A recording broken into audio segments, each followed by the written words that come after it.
In Module 3, we discussed how participants can chat with other participants in a Google Meet meeting. Google Meet also offers other features to engage with meeting attendees. You can click the Activities icon to open the panel. You can assign participants to breakout rooms while a meeting is in progress. You already learned how to configure them in Calendar before a meeting begins. When a meeting is in progress, you can configure breakout rooms within your Google Meet window. Google Meet also has a question and answer feature, or Q&A, that allows participants to post questions in a meeting. A host can use the host controls to choose whether to allow questions in Q&A. If allowed, anyone in the meeting can ask a question. All meeting attendees receive a notification when a new question is asked, and all of them can see it.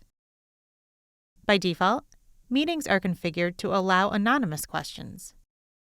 This means that the name of the person who's asking the question is hidden from all attendees, including the meeting host. However, hosts can also choose to turn off this feature, which means that all questions will be shown with the name of the poster.